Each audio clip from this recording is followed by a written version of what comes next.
Manfred Weber. Tom Pullman. Ah, Siet Cameron. Ok. Kevin Rostadt. Gabi Zimmer. Philippe Lambert, c'est à quelle heure? Nigel Farage. Nicolas Bay, Marcel de Graff. Oh.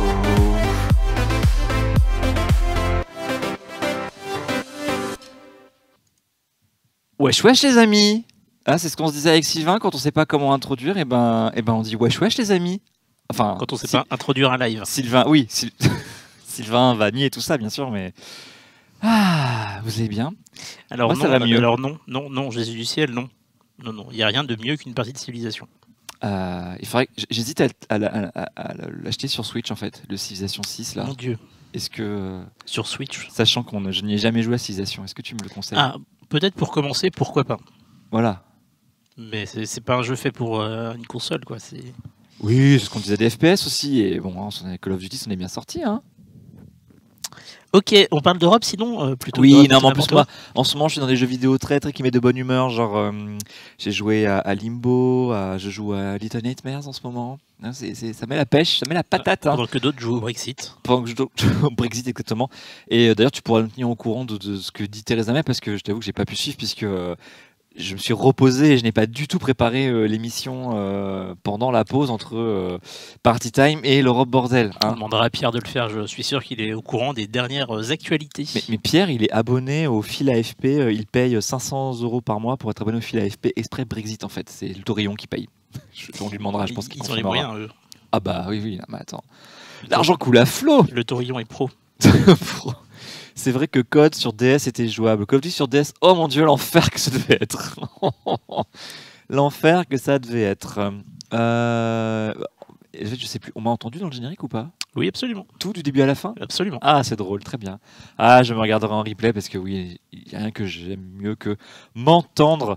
Donc bonsoir. Pour vous placer un peu de l'ambiance dans le studio, Sylvain est très pro là, mais il y a Thibaut et Raphaël qui installent une étagère. Donc il se peut que nous ayons du bruit parce qu'ils ne savent pas être discrets. Donc ils pourraient faire tomber une planche. Ils savent pas percer des trous sans faire de bruit. Non mais ça c'était incroyable. Lamentable. C'était n'importe quoi. Ils savent pas se gratter la gorge non plus silencieusement. Enfin c'est terrible. Donc eh bien écoutez, vous êtes déjà quelques-uns à être là. Hein. Écoute, merci à Alcanoïd de faire attention. J'ai du ciel, Pouette à toi aussi. Yep, John Dafox, bonjour à toi Tank6. Coucou Bernard-Henri Lèchebit, d'accord. Aussi, Aude B63, Nival 01, aussi. Oui, non, un commentaire là, Non, c'est bon? Ok. Ah oui, non, c'est bon. Voilà. Ils sont hors champ, ils s'en foutent. Alors aujourd'hui, nous allons parler de lobby, les enfants. J'ai quelques chiffres et puis quelques lobbies, les principaux lobbies européens, parce que on sait ce qui dépensent le plus. Et puis après, il y a deux lobbies un peu rigolos. Est-ce que je mets une petite musique de fond angoissante pour parler des lobbies? Vas-y.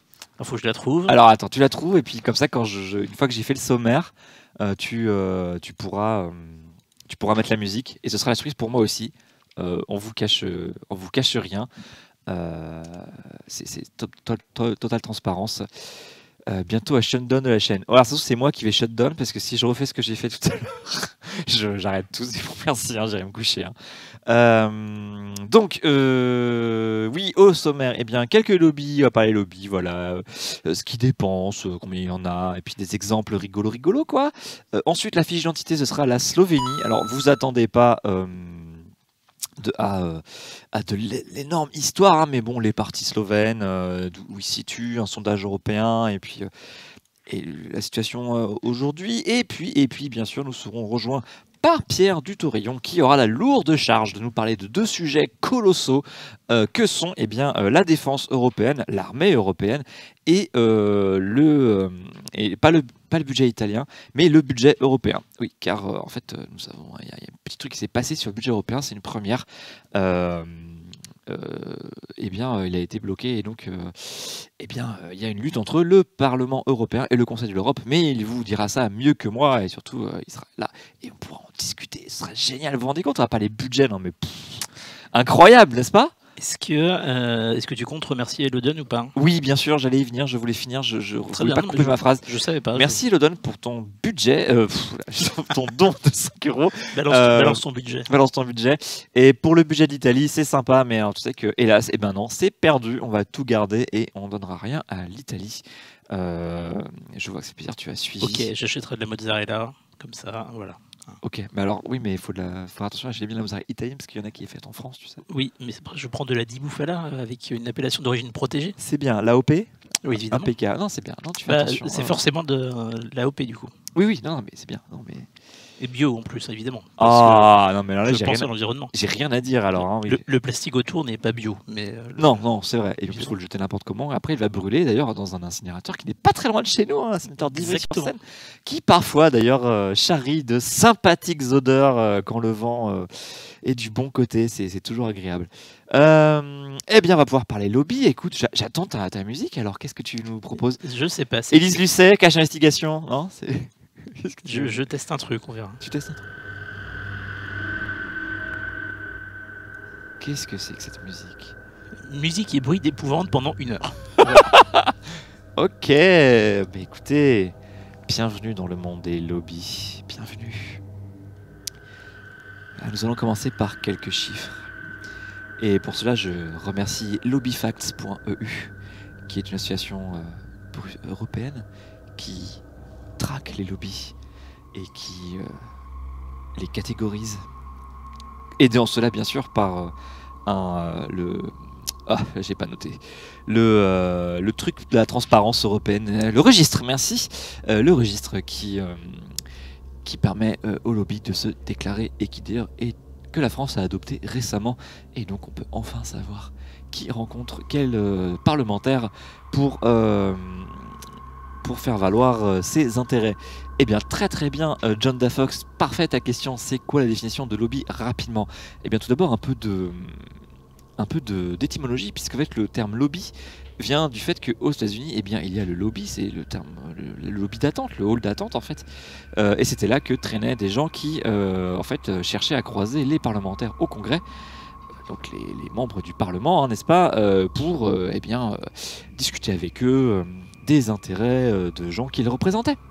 Je sais pas, vous représentez une entreprise et vous savez que le Parlement va voter une loi qui risque de contraindre votre activité dans un sens ou dans l'autre, peu importe.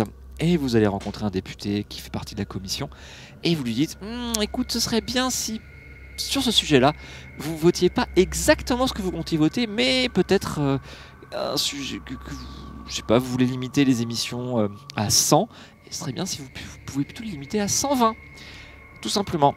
Et le député, eh bien, il vous écoute ou il vous écoute pas, et après, il vote ou pas l'amendement que vous l'avez proposé. Voilà, c'est ça, le lobby, c'est en fait quelqu'un qui va représenter des intérêts de gens qu'il représente, ou les siens propres, bien sûr, auprès de personnalités en capacité de prendre des décisions. Tout simplement. Attention Adrien, derrière toi, lobby, c'est affreux. Non, c'est Pierre, excusez-moi. Ah oui, c'est juste Pierre. Mais Pierre, il a une tête de lobby, non? Je sais pas.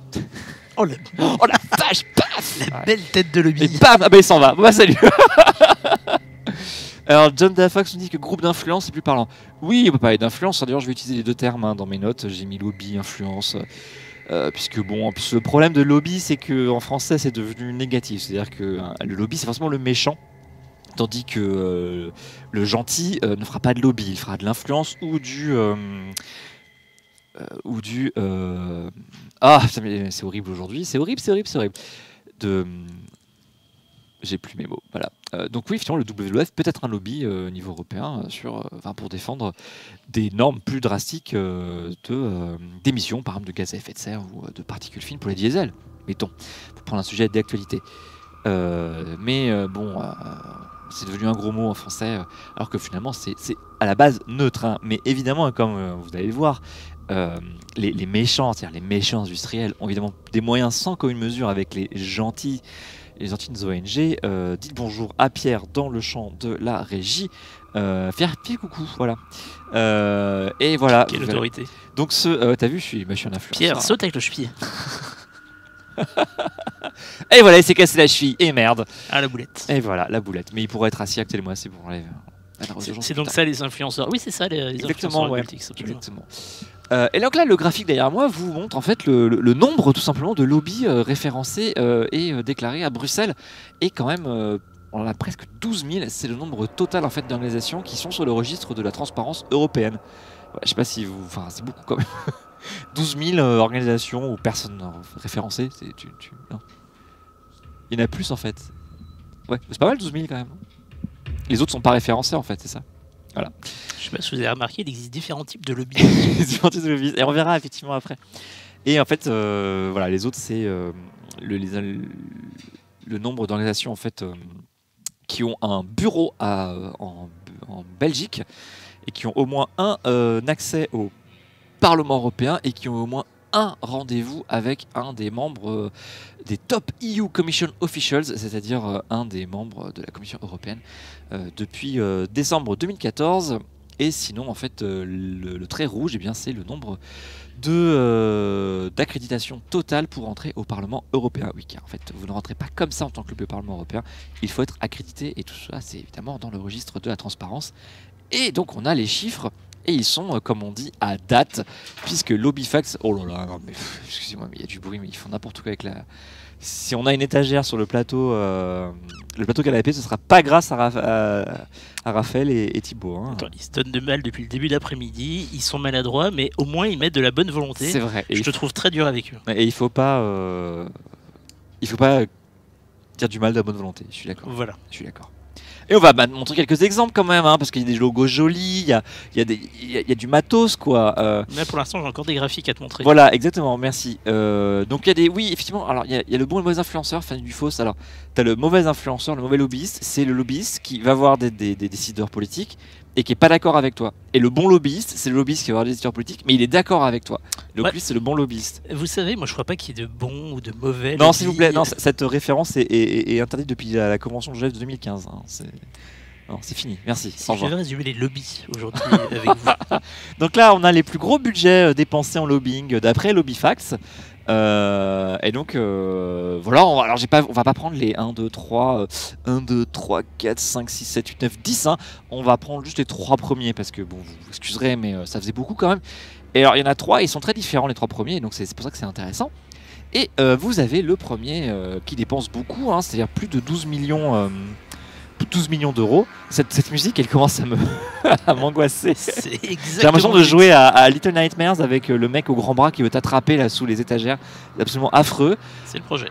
Et d'ailleurs, là, ça fait vibrer la console en fonction des battants de ton cœur. C'est absolument. C'est le projet des lobbies en fait. Absolument fou. Jouer à Little Nightmares, c'est très bien. C'est un bon petit jeu. Zoldru confirme. Il a dû les jouer à sa sortie parce que lui, c'est un vrai gamer. J'ai pas entendu ce qu'il m'a répondu, mais c'est pas grave. Et alors, vous avez le plus gros, eh bien, il s'appelle... Ah non, j'ai pas... C'est le Conseil européen de l'industrie chimique, CEFIC, c'est-à-dire European Chemical Industry Council. Tu peux passer Tu peux enlever la musique ou la baisser un peu, c'est vraiment... Sylvain ? Oui. La diapo suivante, s'il te plaît. Tout à fait. Voilà, merci. Tu m'as fait 2 demandes simultanées. Ah oui, excuse-moi. J'ai bugué. Ah bah t'es pas multitâche. Hein. Non. Donc le CEFIC, qui est la principale association professionnelle de l'industrie chimique, et son pendant français, c'est France Chimie, hein, qui s'appelle aussi l'UIC, dont la mission en fait, est de représenter les entreprises du secteur de la chimie et de défendre les intérêts devant les différents niveaux de l'administration. Donc dit poliment, hein, c'est un lobbying qui va aller voir là où notre administration, les élus, pour dire que la chimie c'est bien. Voilà, bonsoir à toi, Willor Gamma. Au-delà de dire c'est bien, c'est aussi expliquer les enjeux spécifiques de la chimie que ne maîtrisent pas forcément les députés, par exemple. Tout à fait. C'est le bon côté du lobbying qui peut être d'expliquer justement les dossiers complexes. Là, justement, tu as raison, je m'étais focalisé sur on veut influencer un vote sur une loi, enfin, en tout cas un texte à venir, alors que parfois, c'est uniquement expliqué en toute bonne foi et en toute objectivité. Toujours. Bien sûr, les activités des membres de l'association, hein, qui pour cette...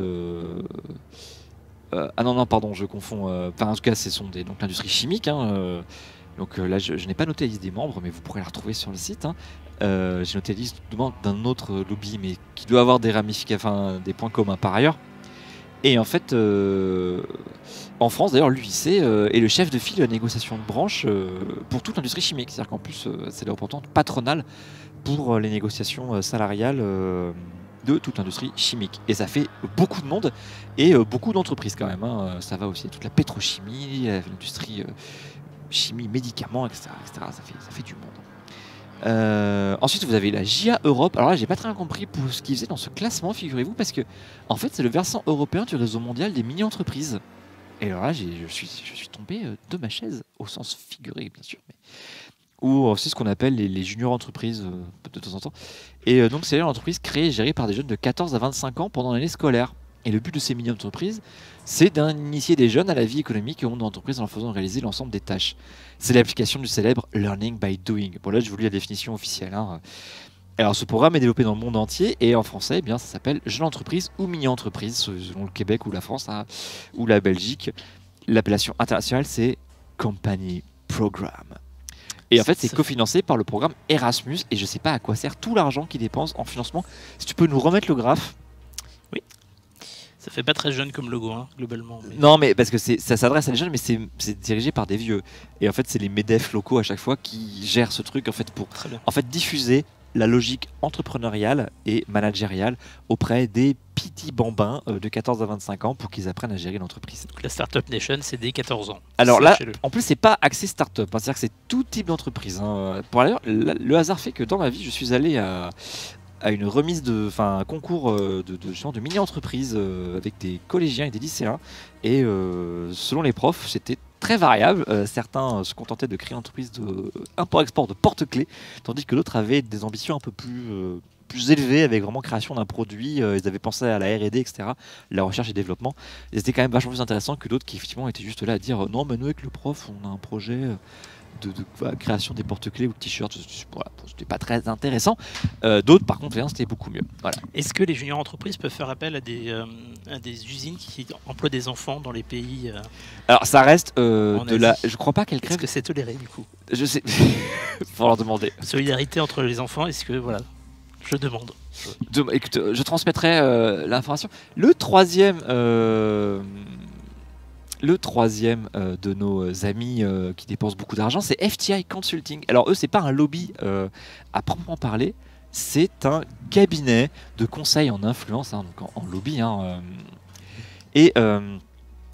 ah oui, alors Google, effectivement, est un gros dépense beaucoup d'argent en lobbying, donc effectivement, ça lutte contre l'article 13, entre autres. Hein, on voit qu'ils ont beaucoup d'argent, puisqu'en fait, ils sont capables d'envoyer des kits aux youtubeurs pour leur dire qu'est-ce qu'il faut dire sur l'article 13. Ils font des publicités aussi. Voilà. Mais effectivement, là, Google n'est pas dans le top 3, sinon je le rappelle avec plaisir, bien sûr. Mais là, je vais m'attarder sur FTI Consulting. Ah, ça tombait bien. Et nous parlons de 3 de ces clients qui sont sur la page client, hein, où ils expliquent ce qu'ils ont fait. Et en fait, voilà, ils peuvent aider tous ces clients quand ces clients sont dans une passe difficile, car c'est pas facile. Hein. Des fois, il y a un procès, une class action, un problème de relations publiques, je veux dire de public relations. C'est quoi une class action ? Vous avez un rachat à négocier, où vous vendez vos actions, et il faut faire de la bonne communication. Alors la class action, c'est quand en fait ce n'est pas une personne qui porte plainte contre vous, mais une réunion de personnes. Ça vient des États-Unis, où les droits du consommateur sont pris plus au sérieux. Enfin bref, en tout cas, où c'est possible que vous vous mettiez à plusieurs pour que l'entreprise n'ait pas en fait à avoir 50 procès ou 500 procès, mais un seul qui va ensuite indemniser tout le monde d'un coup. Et plutôt que de faire plein de petits procès. Et donc c'est rendu possible d'ailleurs depuis moins longtemps en France, depuis la loi Hamon sur la consommation, si ma mémoire est bonne. Bonsoir Iliasam, est-ce que c'est la startup qui fait du lobbying pour l'UPR? Tout à fait, et comme le dit Alcanoïd, on fait aussi du lobbying pour Manuel Valls, et cette jolie ville qui est Barcelone, mais un peu d'ailleurs hélas cachée par le tourisme de masse. Mais d'ailleurs je vais quand même aller faire un tour ce week-end, non je déconne. Tu vas en avion j'espère. Ah oui, avec EasyJet, bien sûr. Lequel? Non, j'aime pas Ryanair. C'est vraiment nul, okay. Ryanair. Non, faut aller à Beauvais en plus, merci. Ah bah, du coup, c'est compliqué parce que c'est la banlieue. Ouais, et puis prendre le car à Porte-Maillot, merci. Hein. Prendre le car. alors, le dans gars, tu ces prends un clients- taxi comme tout le monde. Pour Beauvais, bah dis donc super, hein, je sais pas, la vache, je crois que c'est plus cher le taxi que le billet Ryanair pour aller à C'est Barcelone. remboursé par le lobby, c'est bon. Ah bon, très bien. Le lobby, le nôtre. Oui, c'est ça. Merci This One, c'est la loi du 1er octobre 2014, très bien. Et oui, Embuscade 2, c'est un fond de film d'horreur. Parce qu'on qu'on parle des des lobbies, lobbies. alors c'est angoissant. Tu mettras quoi pour la Slovénie, les gens slaves?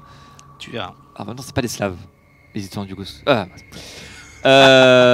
merci de vérifier. Pierre est pas d'accord. Alors, FIX aussi, ils ont conseillé, alors City Group, hein, la banque, hein, les pauvres, ils ont fait face à une plainte de Parmalat, une entreprise italienne qui risquait plusieurs milliards de dollars en fait. T'as vraiment du mal à faire cette émission. Hein. J'ai du mal parce C'est que terrible. merci d'être nombreux autour et c'est pas toujours facile. Hein. Et donc ils ont pu grâce à eux et bien en fait simplement détruire Parmalat en fait.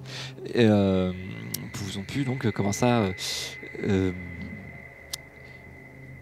sécuriser le programme en fait en analysant les comptes de Parmalat en fait, et ils ont découvert dans les comptes de Parmalat des faux des fausses factures, enfin et des fausses publications et alors en anglais c'est misleading financial statements, donc ce sont des mauvais communiqués sur les finances. Donc ça veut dire que eh bien, Citigroup a pu obtenir gain de cause. Ils ont aussi aidé Sky Sports dans sa communication pour tout ce qui était en fait il se passe beaucoup de choses avec un escabeau là dans le studio, excusez-moi. Le programme en fait de pricing, de prix en fait pour pouvoir se placer vis-à-vis de rivaux, pour l'obtention de marché de programmes télé, notamment dans le sport, hein, parce que vous savez que ça se vend par lot et qu'il faut que vous dites que vous les achetez pour 100 millions, 150 millions d'euros par an et vous avez le droit de diffuser la Liga allemande, etc. ou la Ligue 1 française. Et aussi, alors, ils ont aidé Ofgem, qui, comme ça on peut découvrir cette entreprise aussi, hein. C'est le Office of Gas and Electricity Markets, donc c'est le bureau des marchés du gaz et de l'électricité. Hein. Et en fait, ils ont aidé Ofgem à développer une approche alternative à la régulation du marché du gaz européen. Voilà, ce sont beaucoup d'euphémismes et de litotes, hein, simplement pour aider Ofgem en fait à faire face, j'imagine, à la dérégulation du marché du gaz en Europe. Voilà, tout simplement. Maintenant, on va pouvoir passer au truc drôle, hein. Voilà. Ah oui, voilà. Alors on avait déjà parlé, hein, c'est le European Balloon and Party Council. C'est le lobby des vendeurs de ballons de baudruche. Et ça, c'est mes petits chouchous quand même. J'en avais déjà parlé il y a quelques temps. Et ça réunit les vendeurs et les fabricants de ballons plastiques et de latex, ainsi que les articles de fête. Mais saviez-vous que en fait, ils ont été beaucoup plus malins que ça?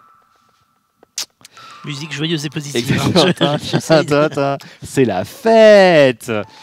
Et parce qu'ils ont lancé une espèce de label qui s'appelle Party Safe. Attention, et là, accrochez-vous. Alors moi, tu changes hein, s'il te plaît. Je cherche une autre musique. Voilà. Ambiance de fête. Party Safe. Alors là, vous voyez, les gens font la fête, mais il y a les mains qui protègent. Donc c'est magnifique. Non, justement, on ne met pas le feu, Sylvain. Parce que c'est pas safe le feu. Parce que c'est pas livre de droit. Et en plus, c'est pas livre de droit. Et non. Donc là, c'est pour les conseils. Enfin, c'est un site vraiment. Je vous invite à aller faire un tour. Ce sont des conseils pour une fête où personne n'est blessé. Mais en même temps, on en profite pour défendre les articles de fête, évidemment, en plastique la part du temps. Les cotillons. Comme les ballons plastiques, hein, que d'ailleurs, on ne retrouve pas sur les plages. Regarde, alors. Diapo suivante. Ouais. Merci, bon. voilà. Figurez-vous que sur le top 10 des déchets plastiques les plus retrouvés sur les plages européennes, eh bien, il n'y a pas les ballons de baudruche et il n'y a pas les articles de fête. Donc, pourquoi on emmerde les gens qui veulent s'amuser avec des pailles de fête et puis des cotillons en plastique, alors qu'en fait, ces déchets ne sont pas sur les plages? Et si c'est pas sur les plages, eh ben, c'est pas très important en fait. Hein, bon. Est-ce que tu peux, alors j'ai beaucoup aimé ton sarcasme, est-ce que tu peux expliquer au premier degré ce que tu voulais dire par là? Alors, pam, pam, pam. Pour être sûr que tout le monde ait bien compris ton message. Tu penses que ça avait trop de sarcasme? Peut-être que tout le monde n'a pas saisi. Tout le monde n'a pas saisi. Alors, Dissoy nous dit que seuls 12 class action. Non, je cherche pas de sujet. Hein. Seuls 12 class action du à la tout. française ont été lancés depuis 4 ans dans le secteur de la consommation. Oui, parce qu'effectivement, en France, on a réduit énormément les possibilités de lancer des class actions et on les a vachement compliquées. Donc, pour l'instant, ça n'a pas beaucoup de succès parce que c'est trop complexe. C'est un peu dommage, hein, pour parler poliment. On aurait pu. C'est une occasion ratée. Pour revenir à ça, en fait, ce que cherche à faire le European Balloon and Party Council, c'est en fait de défendre, et bien sûr son business, hein, en passant par la bande et en montrant que leur production n'est pas du tout un danger écologique ou même juste au niveau du déchet, puisque en fait, ce qu'on retrouve le plus sur les plages, eh bien, ce sont des fils en plastique, donc les plastic strings, là, les cotons-tiges en plastique, ou alors juste des morceaux de plastique indéfinis, mais voilà, pas d'articles de fête. Alors là où ils sont un petit peu de mauvaise foi, c'est que vous voyez qu'il y a 1,49% de plastique cutlery qui fait partie d'outils de fête, puisque ce sont les couverts jetables que beaucoup de gens utilisent à la fête. Hein. Toi aussi, je sais que tu en utilises. Hein. Il n'y en a pas du tout dans le studio d'ailleurs. D'ailleurs, il n'y en a pas dans le studio, il n'y a pas de gobelet, il n'y a pas 11 ou 20 bouteilles de cristalline là, super, alors qu'il y a l'eau courante quand même ici. Hein. Voilà, bon, faut le dire, je crois. C'était bon ton McDo à midi ou pas? Oh, salopard. Oh, c'était bas. C'était bas. Quand on attaque la régie contre-attaque. Tu devrais le savoir pourtant. C'est vrai. Et là, j'avoue, j'avais oublié que t'étais prompt à manier l'arme quand même. Balance son streamer. Alors, Alcanu dit que d'autant que c'est pratique dans Plastic Pieces, il y a combien qui prennent une utilisée dans les fêtes? Eh ben oui, on ne sait pas. Mais c'est là tout l'art d'un lobbying bien fait, c'est que vous présentez à votre avantage des faits indéniables, parce que je pense que leurs statistiques de déchets retrouvés sur les plages sont vraies. En tout cas, ce sont sûrement des chiffres tout à fait valables et disons dignes de confiance. Mais après, eh bien, comme on dit, les chiffres, on en fait ce qu'on veut aux chiffres. Donc après, ils ont pu oublier de préciser ce qu'il y avait dans les déchets contre plage. Et tout ça parce que peut-être qu'à un moment, eh bien, il y a un député européen qui va se dire « mais vous avez raison » et qui va proposer à son groupe ou à sa commission un petit amendement qui pourra exclure je sais pas, d'une réglementation sur les plastiques à usage unique les instruments de fête. Et comme ça, eh bien, les citoyens pourront faire la fête normalement. Exactement. Enfin, parce qu'on va pas embêter les gens qui veulent juste faire la fête. Alors ça, c'est la fiction parce que je ne sais pas si un tel amendement a été déposé et je ne sais pas si un tel amendement a été voté. Mais c'est quand vous travaillez dans ce genre de lobbying, le but que vous poursuivez. Puisque, évidemment, le mieux, c'est non seulement qu'il soit déposé, mais surtout qu'il soit adopté. Hein, sinon, ça ne sert à rien. Bien sûr.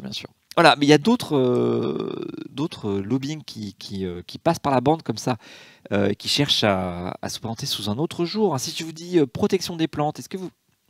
Ah oui, il y avait ça, c'est vrai. Il présentait, alors bien sûr, il présente les balloon facts, hein, pour défendre les ballons. Eh bien, et oui, c'est 13 387 emplois directs les ballons au niveau européen, donc on pourrait faire éclater comme ça à cause de la loi. C'est 2,3 milliards de ventes, hein, en euros, hein, c'est beaucoup, et vous voulez vous priver de ça. Et voilà, des 1000 PME et des business familiaux qui pourraient être, alors ils disent impacted, enfin, qui pourraient se retrouver disparus à cause de cette loi contre les ballons. Je pense que le titre du replay, ce sera Balloon Leaks. Balloon Leaks, les Balloon Facts. Non, Balloon Facts, ça existe déjà, c'est le site balloonfacts.com. Exactement. Vas-y, tu peux passer, ça c'était... Non, mais avoir un plastique avec un marqueur chimique, ça peut être cool pour savoir qui pollue. Oui, mais ce serait cool d'avoir encore un marqueur chimique de plus, quoi. Ce serait cool de ne pas avoir de plastique. Ou moi, en tout cas. Alors, si je vous parle de la protection des plantes, hein, vous pensez écologie, vous pensez amoureux des plantes vertes. Et ben, en fait, la European Crop Protection, alors c'est l'exemple le plus célèbre, hein, c'est l'industrie, en fait, c'est l'Union des industries de la protection des plantes en français, hein, c'est le nom français de cette alliance en fait, mais qui réunit les entreprises qui commercialisent des produits phytosanitaires des pesticides et plus généralement toute solution technologique qui, mettez les guillemets parce que c'est eux qui le disent, hein, protège les cultures.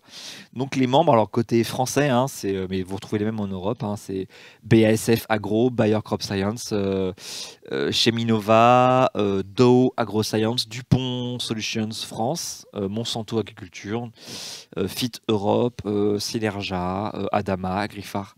Donc plein de gens qui commercialisent des pesticides et toute autre solution de protection des plantes, puisque en fait le point de vue de cette association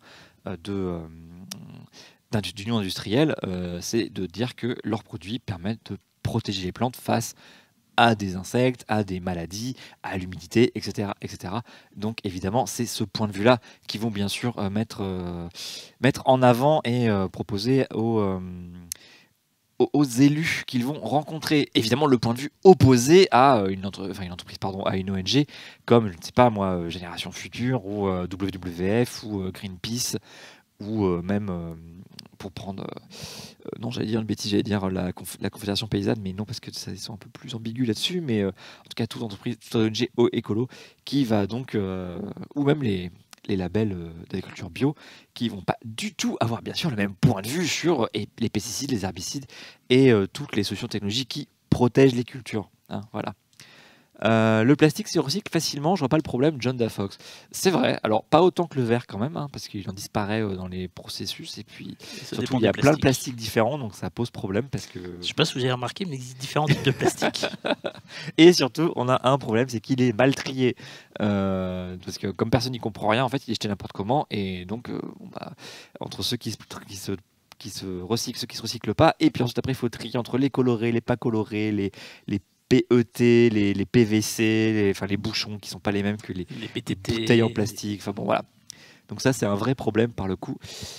Et bien tant que si le problème c'est les abrutis qui les mettent pas à la poubelle. Eh bien oui, alors c'est drôle que tu en parles parce que le lobby suivant c'est Pack2Go. Et Pack2Go, c'est la Europe's Convenience Food Packaging Association. Et bien en fait c'est le lobby des Des emballages. des emballages plastiques pour la nourriture à emporter. Alors oui, c'est super précis, mais vous verrez que c'est beaucoup d'éléments de la vie quotidienne. C'est-à-dire, c'est les emballages de plastique sur la barre chocolatée, c'est votre petite, c'est votre salade en plastique achetée à la boulangerie, tous ces trucs-là. Et Pack2Go, eh bien, justement, ils se sont fait, d'ailleurs, ils ont été épinglés, ça a été vu dans Cache Investigation, Élise Lucet, Cache Investigation, où en fait, justement, leur but était de dire que de mettre l'accent sur le problème de la pollution, c'est parce que les gens mettent pas les emballages à la poubelle. Alors c'est vrai dans un cadre de propreté de l'espace public, mais bon, c'est un petit peu moins vrai sur le problème global du plastique, etc. Donc effectivement, ces lobbies, Pack2Go, entre autres, financent en fait, les campagnes pour dire aux gens de mettre bien à la poubelle les emballages plastiques, parce que sinon ça va polluer. Évidemment, ils se gardent bien de parler de tout ce qui va être, qui ne pourra pas se mettre dans la poubelle parce que ça vole, parce qu'il n'y a pas assez de poubelle, parce que effectivement, des fois les gens les jettent, c'est pas bien, je suis d'accord, moi aussi je trouve qu'il faut bien le mettre dans la poubelle, mais Pack2Go fait partie d'entreprises qui ont préféré mettre l'accent sur uniquement le geste individuel de mettre à la poubelle.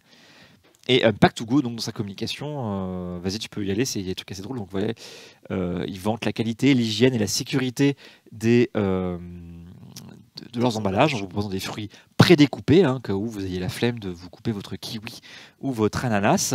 Ils vantent aussi le fait de pouvoir sortir avec les amis dans un parc et de boire une bouteille d'eau et de manger avec des baguettes en plastique votre nourriture chinoise, visiblement, en tout cas asiatique. Et c'est cool, vous êtes avec des amis dans un parc. Et sinon, au revoir, au revoir. Je sais pas à vous que je dis au revoir, rassurez-vous, mais nos bricoleurs ont fini par installer l'étagère. Merci. Et c'est très Merci. bien, elle a l'air de tenir. Merci. Donc je vous dirai si elle J'arrive tombe deux avant secondes. la fin de l'émission. Oui. Oui, bah tu peux, oui, si tu peux finir le. Ah, merci. Et oui, sinon ils vendent quand même les environmental benefits en fait de leurs emballages, puisqu'ils promettent de faire attention à la provenance de leur plastique. Et bien sûr, ils sont tous recyclables, sans préciser bien sûr si c'est recyclé. Et Buzz Elephant, je suis désolé si tu t'es donné envie de manger japonais, mais bon après, hein, qui suis-je pour te retenir? Et Pierre dit j'avoue, j'avoue. Et dit Swan, oui, alors le plastique, effectivement, alors le continent, c'est pas un vrai continent, hein, c'est plutôt des grandes zones en fait c'est les gyres en fait, c'est-à-dire c'est un point de rencontre des différents courants océaniques, il y en a à peu près dans chaque océan, et ça crée un vortex en fait, comme dans votre bain quand vous enlevez la bonde, et ben celle l'eau elle coule, et donc et ben ça piège en fait tout le plastique. Et le problème, c'est que effectivement, le plastique se dégrade et ça devient plein de micro-billes de plastique, et ça reste en fait dans ces zones avec une concentration de particules de plastique assez élevée, quoi. Voilà. Et c'est pas les images qu'on peut avoir par exemple de fleuves très pollués ou de décharges où on marche dessus. Si vous allez dans ces zones-là, vous ne pourrez pas marcher, vous nagerez, mais vous nagerez au milieu de, euh, de micro-particules de plastique que vous ne verriez d'ailleurs pas forcément. Voilà. Et le plastique, c'est fantastique. Le plastique, c'est chic. Le plastique, c'est chic aussi. Mais bon, nous ne manquons pas, hein, quand on pense à ce que. Dans les années 50, quand ça a débarqué, les gens étaient bien contents d'avoir des trucs qui cassaient pas, quoi. Enfin, Quand ça a des voilà. barquettes Quand ça débarquait, oui, d'accord. en plastique. Ah oui. Dans les années 50, tu veux dire, tu peux témoigner de cette situation? Oui. Non, je vous invite à regarder. Alors, le film est très chiant, mais vous parlez juste le début, en fait, Le film de ta vie? non, de Jacques Tati, donc mon oncle, où il y a plein de scènes dans la maison futuriste des parents, en fait, et ils ont tout en plastique. Et donc voilà, c'est la vaisselle incassable, increvable, etc., qui est mise en avant, et ça montre bien toute cette époque où voilà, le plastique c'était chic, effectivement. Aujourd'hui, on vomit le plastique, mais il faut aussi qu'on voit d'où ça vient. Je défends pas, hein, mais quand même, faut qu'on contextualise aussi pourquoi on en a appris beaucoup et on s'est dit que c'était vachement bien, quoi. Simplement aussi que on n'était pas forcément, en tout cas le grand public, au courant de ce que ça pouvait donner sur la santé. Et aussi, on était bien content de ce truc tout neuf, hein. C'est un peu comme le Formica, là, c'est un 60. Hein. C'est moche aujourd'hui, mais qu'est-ce qu'on a aimé ça. Allez, c'est bon. Voilà, c'est fini pour les lobbies. Alors, lobbyfacts.eu, c'est sympa pour avoir des chiffres. Donc, ouais, c'est confirmé par Pierre, apparemment une source fiable. Et le registre des lobbies, mais évidemment illisible, hein, pour le commun des mortels. Moi, j'ai cherché à y aller, mais en fait, quand on ne sait pas, on trouve rien, quoi. Enfin, il faut savoir ce qu'on cherche, il faut déjà avoir une certaine habitude. Moi, je pensais que ce serait plus réalisé, plus accessible, mais pas du tout, hein. Je veux dire, voilà, c'est fait pour. Tu veux dire que des gens auraient. Ah, ouais, ok, très bien. Alors, on va passer à la Slovénie rapidement. Pour deux choses, parce que c'est un petit pays. Mais s'il y a des Slovènes qui nous regardent, je suis désolé, mais vous êtes quand même un petit pays. Et aussi parce que, en fait, je veux qu'on ait du temps avec Pierre. Et aussi parce que j'ai pas assez préparé. Voilà, ça fait trois raisons en fait. Mais la Slovénie, donc, comme vous savez, toutes les semaines, une fiche d'identité d'un pays. Chypre la semaine dernière, et là, la Slovénie. Et pour l'histoire, eh bien, figurez-vous que c'est un des rares pays à avoir plusieurs dates d'indépendance, hein. Je ne sais pas si vous savez, mais il y a plusieurs styles d'indépendance. Et bien, figurez-vous que la Slovénie était indépendante de l'Autriche-Hongrie le 29 octobre 1918, donc à l'effondrement de l'Empire austro-hongrois. Donc, la Slovénie, on est indépendant. Et puis par contre, après, pouf, hop, retour au sein de la Yougoslavie, une fédération des Slaves du Sud, hein, comme le dit Yougoslavie. Hein. Donc, fédération dont ils sont devenus indépendants le 25 juin 1991. Et alors, si je ne dis pas de bêtises, c'est avec la Macédoine, les deux, fait partie des premiers États à s'être sortis de cette fédération. Par ailleurs, quasiment, je dis quasiment parce que je suis pas sûr qu'il n'y ait pas eu un coup de feu, mais en tout cas, pas sans conflit avec aucune des autres entités de cette Yougoslavie, qui a été quand même dirigée historiquement par Tito. Alors, je me suis noté jusqu'à sa mort, mais non, il était mort avant quand même. Mais bon, enfin, ça s'est écroulé après la mort de Tito, qui tenait la fédération. C'était pas un pays libre, hein, on va pas déconner quand même. Ça faisait pas partie du bloc soviétique, mais c'était assez dirigiste, mais c'était aussi un modèle du système de gauche un peu plus autogestionnaire. Voilà, le titisme, hein, de Tito, c'était vu comme la gauche un peu différente. Le fameux attaquant de l'AS Roma. Oui, alors justement, la Yougoslavie, quand elle a disparu, on a perdu une grande équipe de foot. Pour parler de l'aspect le moins tragique de ce cataclysme géopolitique. Donc, alors, la Slovénie, bon, la capitale c'est Ljubljana, hein, 2 millions d'habitants. Ils ont l'euro depuis 2007 quand même, et ils sont entrés dans l'Union européenne le 1er mai 2004. lors du grand élargissement qui a vu l'Europe passer de 15 à 25 membres, avec notamment tout l'ancien bloc, enfin une partie de l'ancien bloc soviétique. Et même ils sont dans Schengen depuis le 21 décembre 2007. Donc pour le coup, c'est un petit pays qui est vraiment intégré complètement à l'Union européenne. Je veux dire, enfin comme la France, quoi. C'est les mêmes. L'euro, Schengen, voilà. Il y a à peu près tout. Et ils envoient au Parlement européen 13 députés quand même. La vache, 13. Ah oui, beaucoup. Est-ce que je peux faire une intervention Vas-y, je t'en prie. par rapport à ta slide? C'est marqué en bas, en dessous de Schengen, note 2 points, et il n'y a rien. Oui, alors j'en profite pour remercier les bénévoles qui ont fait les fiches des États. Il y avait notamment Thibaut dedans et Kylian, je crois, de mémoire. Et il se peut qu'il n'ait pas Tu veux dire mis que de notes. tu ne relis pas les fiches? Si, mais en fait, c'est avant ma de faute les pour le envoyer. coup, le note, parce que j'avais mis note pour moi, mais les notes, c'est ce qu'il y a après. Tu Je ne veux vais pas donner- le mettre sur la slide. En Tu fait. veux donner une note au pays, c'est ça? Ah oui, note. 4 sur 5, on y retournera. C'est bien, mais pas top. C'est bien, mais top. Je crois qu'on peut aller voir un peu Ljubljana. C'est pas un pays apparemment foufou hein, pour le tourisme. Hein. Il y a peu de plages. Hein. Ils ont un truc Rikiki à côté de Venise, hein, mais voilà, c'est un peu de montagne. Justement, la plus haute montagne, c'est celle qui est sur leur drapeau et sur leur blason. Non, je ne parlerai pas des frontières maritimes avec l'Italie parce que je ne savais pas qu'il y en avait. Désolé. Donc, alors, les différents partis. Qu'est-ce que. Ah, si, merci, voilà. J'avais m'étais fait un lien pour aller voir les différents partis. Si tu peux passer à la diapo suivante, en fait. Oui, mais il y avait déjà la politique, chef de l'État, etc., etc. Mais tu voulais Oui, pas- oui, mais non, mais Ok, voilà. très bien, En fait, c'est le. super. Oui, ça, c'est le SD qui est au pouvoir. En fait, le parti majoritaire, c'est le SDS qui est affilié au PPE, donc c'est la droite européenne, mais qui est très eurosceptique pour le coup, enfin non, qui est soft, qui est qualifié de soft eurosceptique. Donc, mais qui, par contre, a gagné les élections législatives, enfin, qui était arrivé en tête en ayant un discours très anti-immigrant. Mais manque de peau, ils étaient en tête, mais ils se sont pris une coalition de tous les autres en fait face à eux. Résultat, ils sont pas au pouvoir. c'est pas de chance quand même. Faire tout ça pour ça. Et donc le SDS, hein, c'est le Slovenska Demokratska Stranka, hein, c'est-à-dire le Parti démocratique slovène, donc à droite et vaguement eurosceptique, mais majoritaire, mais qui n'est pas donc au pouvoir. Et ceux au pouvoir, ce sont les sociaux-démocrates, les Socialni Demokrati, qui ont le Premier ministre, hein, c'est-à-dire Borut Pahor, j'espère qu'on me pardonnera la prononciation, s'il y a des Slovènes qui traînent dans le coin. Il y a aussi le LMS, le Lista Mariana Sharka, Marian Sharek List, hein, la liste de Marian Sharek, dont le leader est Marian Sharek. Hein, bon voilà, ils sont pro-UE, mais personne pour l'instant, aucune affiliation européenne. Les communistes de Slovénie qui s'appellent la gauche, hein, Levica. Voilà, vous avez l'étoile juste au-dessus. Leur leader s'appelle Luka Mesek. Hein, ils sont eux aussi apparemment un peu eurosceptiques. Voilà. Bon. Tu veux dire que le parti LMS, c'est les initiales du dirigeant? C'est Lista Mariana Sharka. Ça te rappelle rien? Je sais pas, j'ai peut-être un truc en tête, mais... Oui, alors en fait, c'est comme si Macron avait appelé son parti, évidemment, c'est les initiales En Marche, mais c'est comme s'il avait appelé le parti de Macron, le PDM, ou le PDEM, le parti d'Emmanuel Macron. Enfin, c'est un peu plus grossier que simplement EM. que simplement EM, ouais, quand même. Qui avait le truc du petit clin d'œil, quoi, quand même, le mérite du clin d'œil.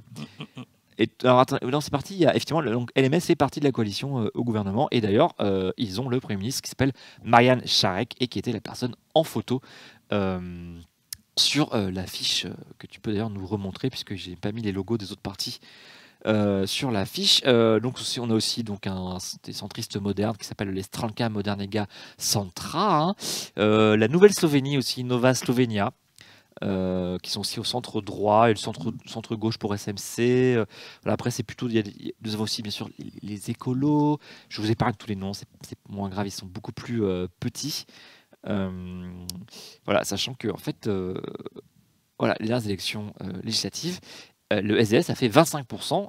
Avec 25 députés sur les 90 que compte le Parlement, mais ils sont pas au pouvoir. Voilà, c'est pas de chance. Donc LMS a fait que 12,5, les sociaux-démocrates 10%, SMC 10%, Levica 9,3, 7,2 pour c'est quoi ce logo, la Nouvelle Slovénie, et qui ont donc fait la coalition pour niquer la gueule du SDS, qui devait pourtant penser pouvoir réunir autour de lui, mais visiblement tout le monde n'était pas d'accord avec son discours anti-Europe, anti-immigrant.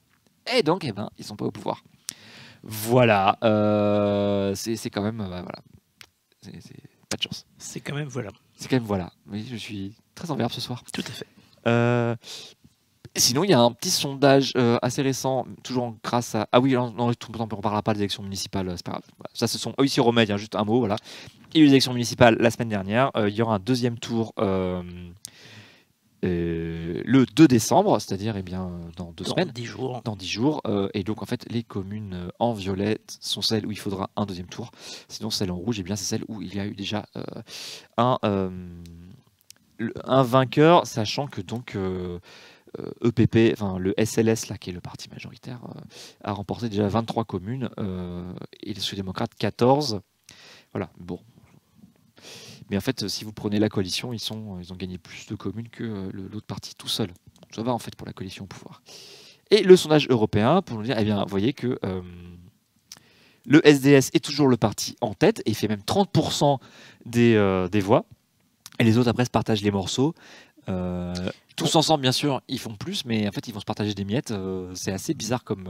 C'est-à-dire qu'on a un parti très en tête. Enfin, finalement, c'est un peu ce qui s'est passé en 2014 quand le FN a fait 25%, c'est ça?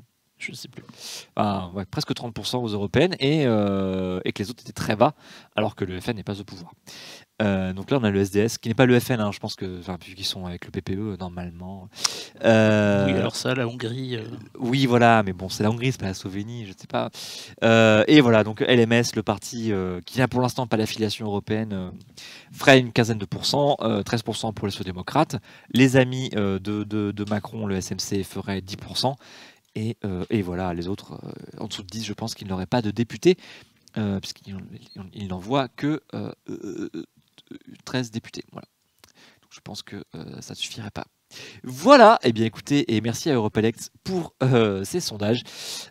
C'est toujours intéressant. Et bien voilà, écoutez, je suis dans les temps là. Merci. On va pouvoir faire une mini pause et accueillir Pierre qui a des gros sujets là. Moi, je vais pouvoir même enlever le casque et puis on va l'écouter parler. À tout de suite.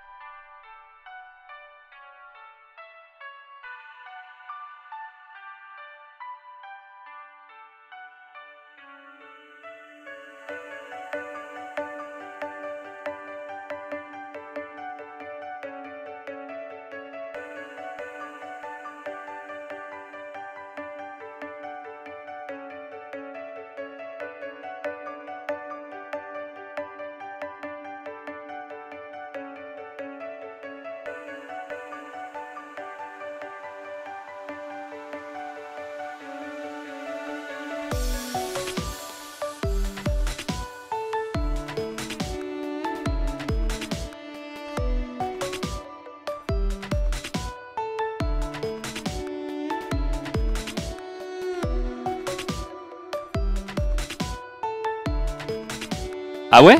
Ah ça y est, attention. Bonjour Pierre, je dis bonjour tout de suite parce que sinon après on me fait le reproche de ne pas te dire bonjour. Enfin, bonjour Adrien, bonjour Sylvain, bonsoir, oui. Bonsoir Pierre. Voilà, bonsoir à tout le monde sur alors, Acropolis. Tank6 nous demande si l'étagère est fixée et droite.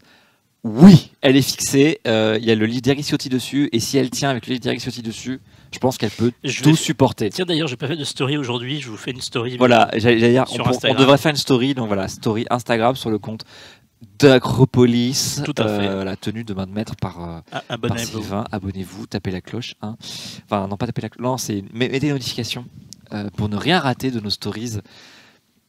Voilà, bonsoir. Ah, tu vois, tout le monde te dit bonsoir, c'est super. Carpastel, les gens sont polis. Tank6, Diswan. Je suis impressionné. Louis Aïe, voilà, c'est super. Louis Aïe. Pas une certaine.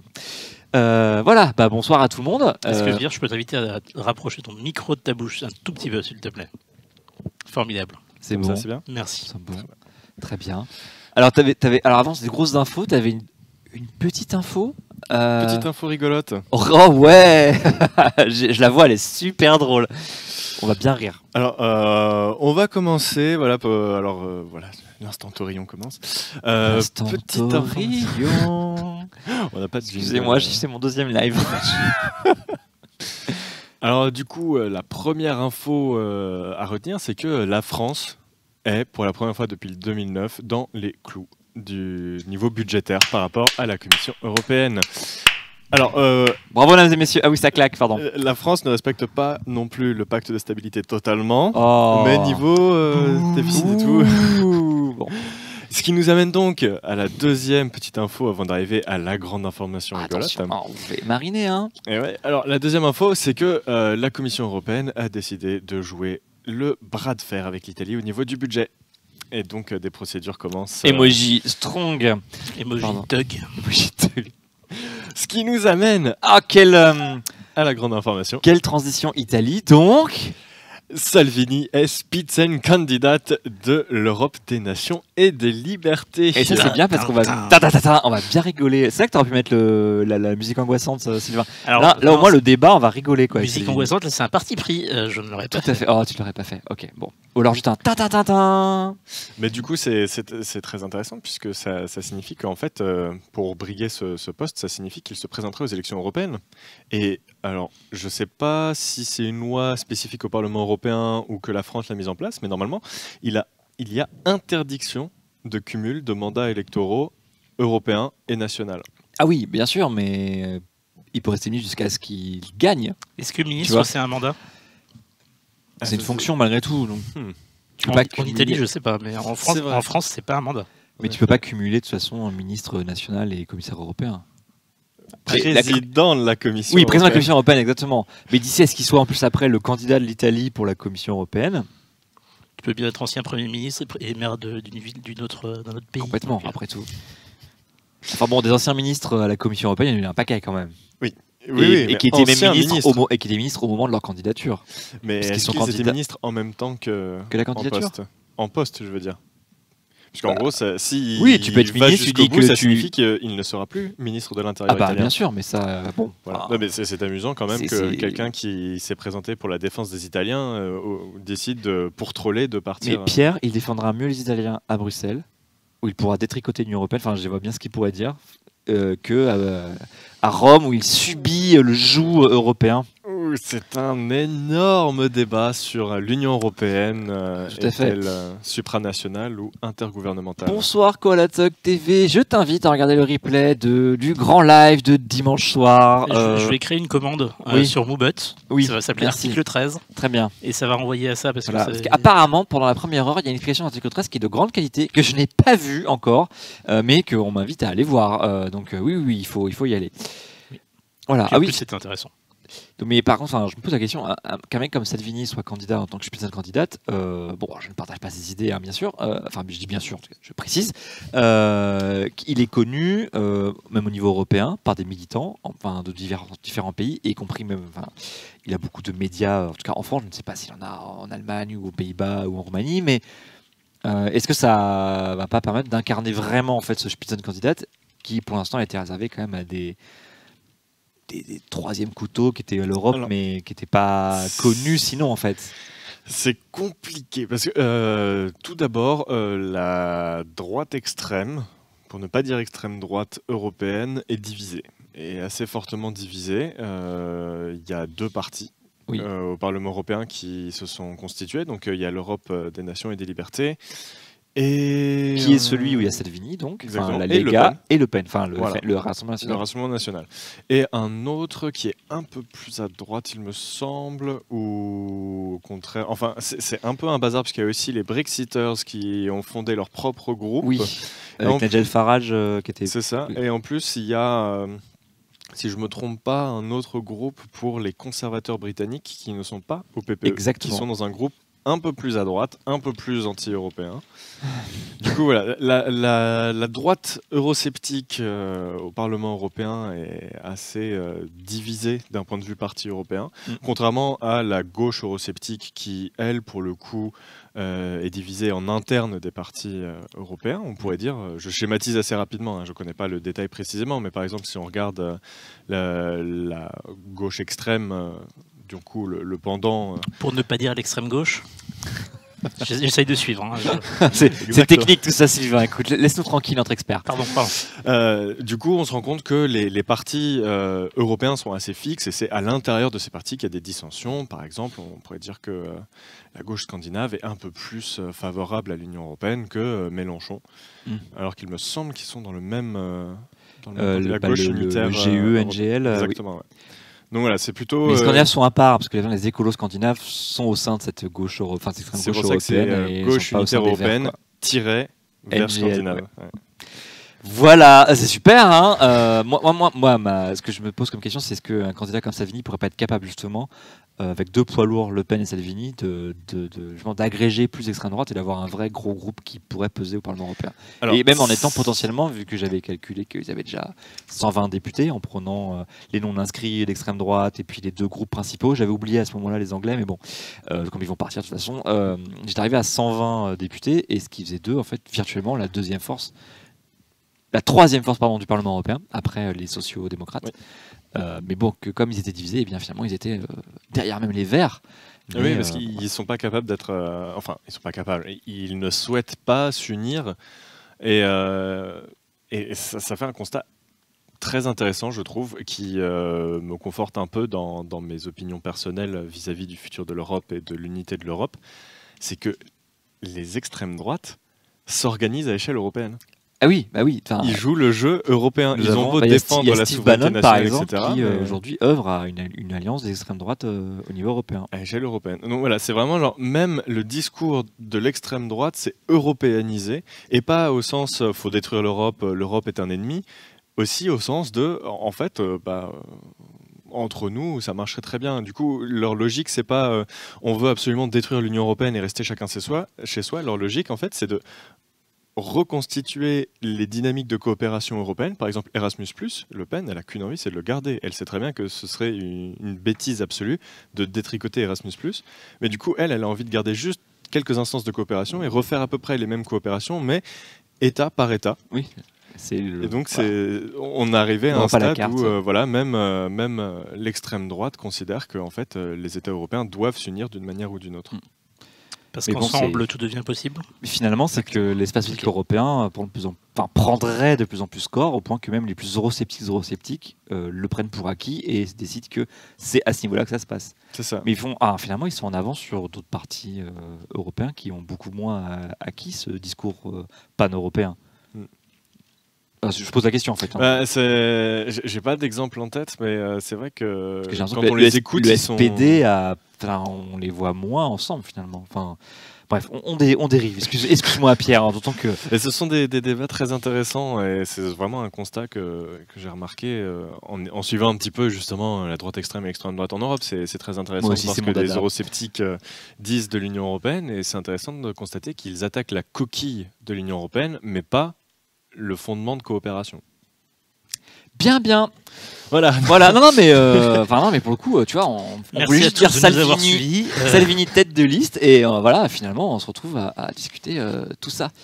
C'est pas un discours d'extrême droite, il suffit d'écouter le discours de Séguin 14 à l'Assemblée nationale. Oui, John Dafox, effectivement, de toute façon, l'alliance, l'opposition Europe, qu'on va dire, intégrée, qui est le rêve des sociodémocrates, du centre droit, etc., qui sont les fondateurs de l'Europe, et l'Europe des nations est même une cassure un clivage qui traverse même tous les champs politiques, puisque tu retrouveras le même à gauche, même au PS, qui a détruit le PS en 2005 avec le vote sur le TCE. Tu le retrouves même chez des écolos, après avec des tas et des tas de petites subtilités, quoi.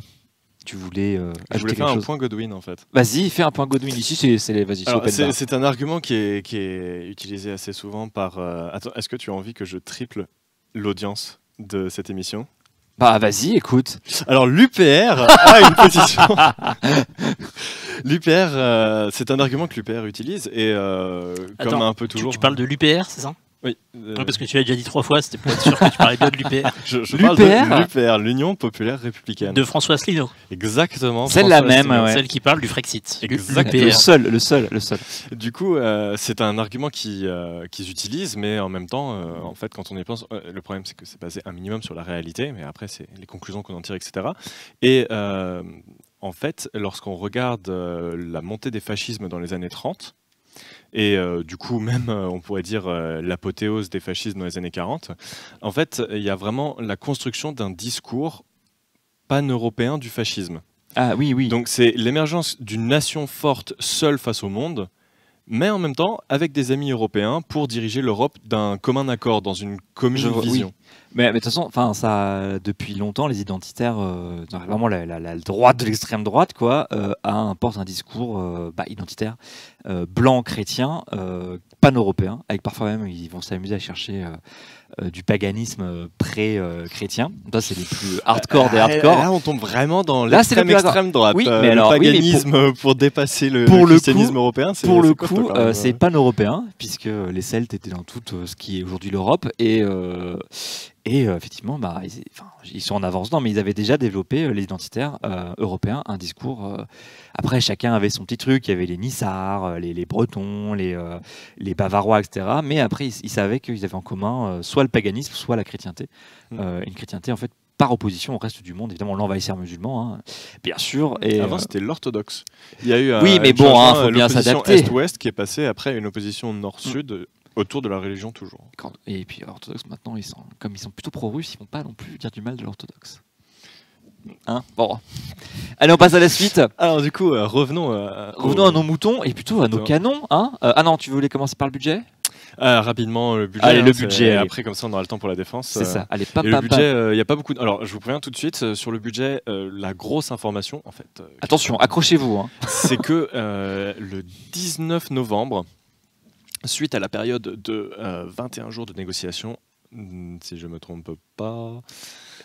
Slide suivante, s'il te plaît. 21 jours, non, Merci. 14 jours. Voilà, enfin, on vous le met pour info, hein, mais bon, hein, si vous ne lisez pas, c'est pas grave. C'est disponible sur le site du Parlement européen et de la Commission européenne, qui font de très belles infographies, bien explicatives pour un système extrêmement complexe. Comme vous pouvez le voir, ce cercle, en fait, c'est juste pour décider du budget tous les ans.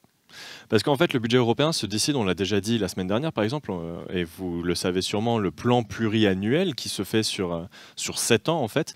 Le truc, c'est que ça, c'est une enveloppe globale avec des priorités. Ensuite, chaque année, le Parlement européen et le Conseil doivent voter sur un budget, des montants et à peu près où ces montants vont aller sur l'année suivante. Et du coup, tout de suite, pour toutes les personnes qui diront non, mais de toute manière, c'est la Commission qui décide absolument tout ce qui se passe sur le budget, etc. Alors oui, la Commission, elle propose un budget, mais là, on a l'exemple frappant que c'est le Parlement européen et le Conseil qui ont tous les deux le dernier mot et qui décident en fait. Et ce qui s'est passé, c'est que, comme vous pouvez le voir, ce joli cercle, en arrivant à la fin par là-bas, lorsqu'on arrive il n'y a pas de fin, c'est un cercle, voyons.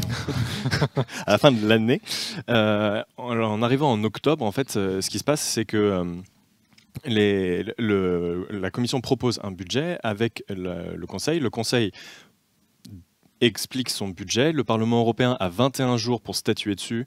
Donc, soit il l'approuve, soit il apporte des amendements. Budget, non ils ont lecture avant quand même. Ils travaillent, en fait, tous ces délais, il faut savoir que dans les coulisses de l'Union européenne, toutes les institutions travaillent constamment ensemble. Justement, quand même, le budget européen, c'est quoi ? Rapidement. Hein. Alors, le budget européen, c'est de l'argent qui va être redistribué. Prenez votre âge, prenons les bases. Voilà. Le budget européen, c'est une enveloppe monétaire, enfin, il y a de l'argent dedans, qui va être distribué dans différentes politiques européennes ou dans différents secteurs. C'est l'argent versé par tous les pays européens qui abonde donc pour le budget européen. C'est parce qu'il n'y a pas d'impôt européen. Il y a la TVA aussi. D'accord. L'Union européenne prélève la TVA sur les importations extérieures, etc.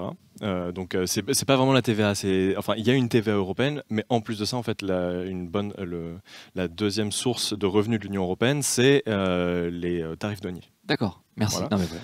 Et en premier lieu, bien sûr, oui, il y a la participation des États membres. Voilà. Donc une fois que les États membres ont donné, etc., on a une enveloppe budgétaire qui a été décidée dans le plan pluriannuel. Donc actuellement, c'est celui qui s'appelle Horizon 2020, donc 2020, qui va s'achever en 2020. Et tous les ans, du coup, il faut décider du budget un peu plus précisément, donc le montant et où est-ce que ça va être réparti. D'accord. Et du coup, ce qui se passe, c'est que c'est la commission, le Conseil, vu que c'est lui qui donne l'argent, en fait, le Conseil regroupe les chefs d'État et de gouvernement de l'Union européenne, décide de certaines propositions, etc. La Commission met en place le budget selon les directives du Conseil. Et donc ensuite, arrivé en octobre, le Conseil propose le budget au Parlement européen, qui a 21 jours pour soit l'accepter, soit y apporter des amendements. S'il y a des amendements, il y a donc une période de 12 jours qui suit, 14 jours, pardon, en comité de conciliation. Alors, le comité de conciliation, c'est quelque chose qui arrive assez régulièrement, j'allais dire souvent, mais en fait, ce n'est pas le cas. C'est un comité qui sert à faire le lien entre le Conseil et le Parlement européen, qui est chapeauté par la Commission. Et en fait, le but, c'est normalement dans la procédure législative ordinaire, donc le système qui fait qu'on a des lois européennes, des directives et des règlements, ça fait que c'est la navette parlementaire, donc ça passe d'abord par le Conseil, après par le Parlement. Si c'est pas accepté, on refait Conseil-Parlement. Si c'est toujours pas accepté, on refait Conseil-Parlement. Et si là, c'est pas accepté au bout de la 3e fois, on passe au comité de conciliation. Donc ça, c'est ce qui s'est passé jusque-là pour l'instant. Alors ça, c'est pour les lois, pardon. Ah, là, je ne suis pas encore sur le budget. D'accord. J'ai fait une petite parenthèse, désolé. Ok, désolé, j'avais pas entendu que tu parlais des lois, excuse-moi. Du coup, sur les lois européennes, on arrive au comité de conciliation et ça a été utilisé 5 fois depuis la mise en place de ce système-là. Donc en fait, le Parlement européen et le Conseil servent plutôt à faire... à trouver une solution avant d'arriver à ça. Et donc pour le budget, c'est pareil. Et Peter Dezer demande qui fait l'arbitrage. C'est le comité de conciliation. Alors, c'est pas des gens, le comité de conciliation, c'est des personnes missionnées par le Conseil et par le Parlement européen qui se retrouvent avec des missionnés par la Commission européenne pour trouver une solution, pour débloquer la situation, sachant que si la situation n'est pas débloquée, et c'est ce qui s'est passé le 19 novembre de cette année, première fois depuis la mise en place de ce système, il me semble. Parce que j'ai lu, une députée disait ça. Donc, après, moi, je lui ai fait confiance. Hein. Je disais, ah bon, c'est le 10, ça va être vrai quand même. Là. Et du coup, c'est ce qui s'est passé. Et donc, en gros, ça signifie que le comité de conciliation n'a pas fonctionné pour plusieurs raisons. Notamment, en fait, il y a 2 trucs. Déjà, ils n'étaient pas d'accord sur le montant. Le Parlement européen voulait une enveloppe de 166,34 milliards d'euros, alors que le Conseil voulait 164,1 milliards. Alors, je préviens tout de suite pour les gens qui veulent vérifier les informations, etc. Là, je donne les chiffres du budget maximal, sachant qu'il y a 2 budgets qui sont votés, enfin qui sont décidés. J'ai oublié les termes techniques, mais il y a un budget maximal et il y a un budget qui sera effectivement payé. D'accord. Donc, il prévoit une marge, et en gros, la marge est de 2 milliards d'euros entre le budget qui est prévu d'être payé et le budget. Oui, 66, t'es plus à 2 milliards près. Voilà, c'est ça. Alors, du coup, il y a une différence de sous. Donc, traditionnellement, le Parlement européen veut toujours plus d'argent pour faire plus de choses, parce que le Parlement européen met en avant le fait qu'un budget, c'est extrêmement politique, puisqu'on choisit les différentes politiques dans lesquelles on met de l'argent. Et ça se voit tout de suite. Par exemple, le Conseil, lui, proposait une augmentation du budget de la recherche et du développement, des échanges pour étudiants, des échanges scolaires, des infrastructures, de la lutte contre le climat. Bon, ça vient un peu après, climatique, c'est 5%, alors que les autres, ça plafonne autour de 10-15%. Et une augmentation de 55% de la politique migratoire. Ah, c'était pour Frontex. C'est pour Frontex, et c'est aussi pour la politique d'asile et d'immigration. D'accord. Frontex, c'est la police des frontières européennes, en fait. Voilà. Pour aller vite. Et il y a aussi un autre truc où le Parlement européen n'était pas super duper content. C'est que le Conseil, il voulait que 1 milliard d'euros aille à la Turquie pour compléter l'accord de 3 milliards d'euros qui avait été décrété pour que la Turquie, en gros, garde les migrants chez elle. Ah oui, c'est ça, d'accord. Oui, voilà. On sous-traite les hotspots. Exactement. Et du coup, il fallait payer 3 milliards. Les États membres ont réussi à faire une cagnotte de 2 milliards. Il manquait 1 milliard. L'Union européenne a dit pas d'inquiétude, on paye la suite. Et du coup, c'est cette année que ça tombe, et le Parlement européen, il n'a pas envie. C'est pas enfin, le Parlement européen, la majorité au Parlement européen a décrété que c'était pas une super bonne politique à financer plus. Sachant que le Conseil, c'est les États, et le Parlement, c'est les députés européens. Exactement. Je précise parce que bon, des fois, entre le Conseil, la Commission et le Parlement, des fois, on ne sait plus trop. où on en est. Voilà. Et là, je vois qu'il y a un budget de l'Agence spatiale européenne qui Oui, n'est que alors de là, c'est- 5,75 milliards d'euros contre 17 milliards pour la NASA, quoi. Oui, et Bah oui, ouais, il y a- bon. il y a Sniff 3 petits points après. Ça, Je c'est sais, oui, non, un mais- point un peu personnel J'avais en fait. compris. C'est que l'Agence spatiale européenne fait des miracles. Franchement, fait des trucs vraiment fous. Par exemple, Rosetta. Rosetta, oui, oui. Faire atterrir une sonde sur une comète, c'est plutôt pas mal. Surtout que voilà, son budget est de 5,75 milliards pour 2017, alors qu'à côté, la NASA, c'était 17 milliards, sans compter l'augmentation du budget que Trump a voulu faire. Donc c'est pour vous montrer en fait que dans le budget, il y a plein de choses différentes et que on a beaucoup d'argent quand même, 166 milliards d'euros qui vont être dépensés en un an seulement. Et du coup, voilà, il y a ce fait que l'Agence spatiale européenne, on la finance pas des masses. Alors, ce qui s'est passé, c'est que le comité de conciliation n'a pas fonctionné, et du coup, c'est à la Commission de proposer un nouveau budget pour essayer de réconcilier tout le monde.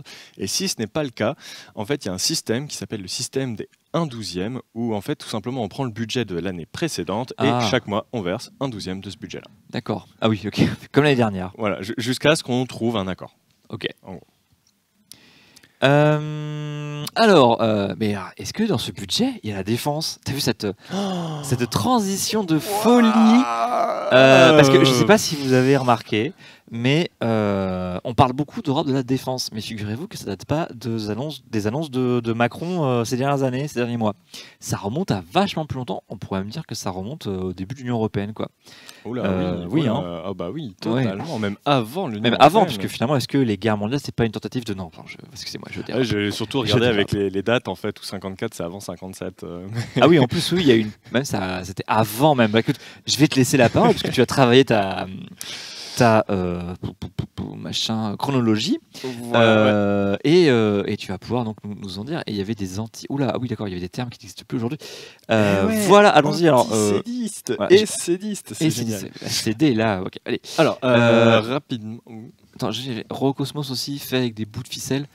On pourrait en faire si on ne se faisait pas la guerre. Roscosmos, c'est les Russes, c'est ça? Oui, ok. Mais on se fait pas la guerre avec la Russie, on est juste en froid, hein, c'est pas pareil. Enfin, en tout cas, On a juste mis en place des sanctions économiques Oui. Que justement, tous c'est les États pour membres ont éviter de se faire la acceptés à guerre. Quoi. l'unanimité, C'est ouais. pour éviter de se faire la guerre, justement. Et du Après, coup, les ils n'ont Ukrainiens, ils plus- seraient peut-être pas d'accord avec le fait qu'on se fasse pas la guerre, hein, mais bon. Du coup, les Russes, ils ont plus de fromage français. Ouais. Et ça leur fait. Mais les très mal. Bélarusses ont découvert les produits européens et ils sont vachement contents. Ils sont meilleurs que les Russes. Je serais tenté de dire, il y a un peu plus de diversité, j'imagine. Ah oui. Et surtout, le fromage est meilleur, pardon. Ah bah bon, voilà, pardon. Des problèmes. Après l'UPR, les Je Russes. vous demande de vous arrêter. Voilà. Alors, la défense européenne, ça tombe bien. Donc, alors, Alors c'est parti pour le gros morceau, parce que la défense européenne, en fait, c'est un sujet très compliqué. C'est un énorme sujet qui revient très régulièrement depuis avant même la constitution de l'Union européenne, puisque l'Union européenne date du traité de Rome de 57, qui met en place la communauté la communauté européenne du charbon et de l'acier, qui deviendra ensuite la communauté économique européenne, et ainsi de suite. Ou alors je me suis trompé dans les dates. 57, c'est la mise en place de la communauté économique européenne, et 53 le traité de Rome pour mettre en place la communauté européenne du charbon. non, et de c'est l'acier. une année en 7, le traité de Rome. Hein, Donc le traité de Rome, c'est la CEE. non, c'est la Et la CK. CK, C'est la CK. La CK, c'est le traité de Rome, hein, c'est le premier truc voilà, avec les 6 d'origine. Enfin, arrêtez-moi si je me trompe, mais voilà. Après, c'est devenu, dans les années 70 ou 80, la C et E, et après, c'est devenu l'Union européenne avec Maastricht. Exactement. Voilà. Non, mais je regarde pas la CCK. Là, oui, là, on dirait un club serbe de football. C'est la CK, la Communauté européenne du charbon et de l'acier, quand notamment la France et l'Allemagne, et aussi l'Italie, les Pays-Bas, la Belgique et le Luxembourg, ont décidé de mettre en commun Leur production de leur charbon et et d'acier. Voilà. Deux productions essentielles pour la guerre, et donc en se disant que si on la mettait en commun, on ne se ferait plus la guerre. Ah, en tout cas, c'est schématique, mais Ce qui c'était pour l'instant l'idée quand même. fonctionne en fait. Ce qui, pour ça, grosso modo, quand même, plutôt pas trop mal marché. Et il y a eu aussi Euratom qui a été mis en place un peu plus tard et qui est aussi la mise en commun des. C'est 50 de la CK. Ok, Soulage autant a pour l'air moi. de dire, moi j'aurais plutôt dit 53. Autant la pour CK, moi. mais- Autant pour moi. Et donc Euratom qui a été là la mise en commun de toutes les ressources concernant le nucléaire, aussi bien civil que militaire, si je me trompe pas. Exactement. Et de la recherche aussi. Et la mise en oui, place ça. de protection Voilà. nucléaire et tout. Exactement, Pas militaire, sous par l'Edge ailleurs, en fait, Euratom je la dis même une année que bêtise. la CEE, donc 57 avec le traité de Rome. Alors du coup, la défense, voilà, c'est une très longue histoire. Et pourquoi on en parle aujourd'hui? Parce qu'en fait, lors des commémorations du 11 novembre, il y avait aussi une réunion, le Forum pour la paix et une réunion de l'OTAN, ou quelque chose comme ça, je ne sais plus. Mais en tout cas, Trump a voulu parler d'OTAN. Macron a parlé d'une armée européenne. Trump nous a gentiment fait un point Godwin pour nous en déconvaincre après avoir critiqué le vin français. Donc vraiment un week-end lamentable pour les Américains. Et du coup, Merkel a dit ouais, en fait, faudrait qu'on ait une armée européenne parce que bon, les Américains ils sont bien gentils, mais au bout d'un moment, ce sera les Européens qui devront s'occuper des Européens. Logique. Exactement. Et donc, Mais c'est quoi le rapport avec Pétain? Pardon, excusez-moi, je retourne dans le... Oh, boum! Oh là là, mais toi, t'es dans les petites phrases, les petites polémiques. Nous, on parle d'histoire, hein, Sylvain, s'il te on plaît. parle des belles choses, l'histoire. Hein? Nous, on prend du champ, du recul. Hein, Avec des toi, gens t'es- complexes, des personnalités qu'il ne faut pas réduire à juste une seule période de leur vie. tu veux dire qu'il faut séparer le Pétain qui a fusillé des mutins du Pétain qui a déporté des juifs? Excusez-moi, on peut se concentrer sur l'émission, s'il vous plaît? Restons sur le taurillon, évitons de dévier sur le Gorafi. C'est Alors, vrai, c'est un titugographie, oui, mais une très très bonne blague par ailleurs. Alors, donc Merkel a dit oui, Macron Voilà. a dit oui, donc ils sont mariés, c'est bon. Oh, l'idée, le tiraillon. Le journal parodique du Tourillon. Oh, c'est un public de niche, hein. Allez, dès qu'on s'entend pas Pierre, nous avons un quart d'heure pour parler de défense européenne. Paf, on y va. Alors, c'est parti. Tout commence en 1952, lorsque la France a une idée de génie. Enfin là, bon, j'avoue, neutralité axiologique, pardon. La France propose une idée de mise en place d'une défense européenne au sein de ce qu'on appelle la CED, la Communauté européenne de défense. Alors, au tout début, lorsque la France propose ça, les autres États sont un peu... en fait, l'OTAN a été créée en 47, c'est pas trop mal en fait, l'OTAN finalement.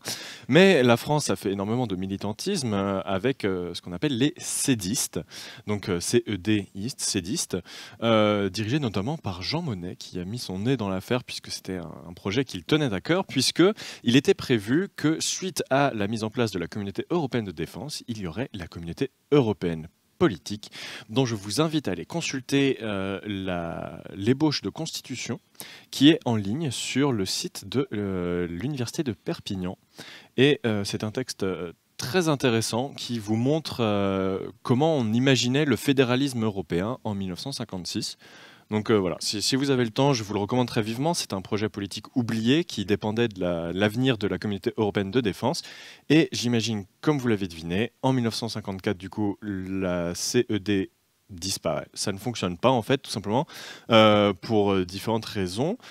Tout d'abord, en fait, il faut se remettre dans le contexte historique. En 1953, Staline meurt, la guerre de Corée se termine et l'URSS lance une politique d'apaisement vis-à-vis de l'Europe. Et donc ça fait que en fait, on n'a pas le spectre du communisme, pour paraphraser quelqu'un, qui plane sur l'Europe de l'Ouest. Et du coup, les États commencent à se dire en fait... Il y a on moins peur que des chars, des boules à Berlin-Ouest et jusqu'à Paris, quoi. Voilà, c'est Voilà. ça. Donc on se dit, en fait, l'OTAN, c'est peut-être suffisant.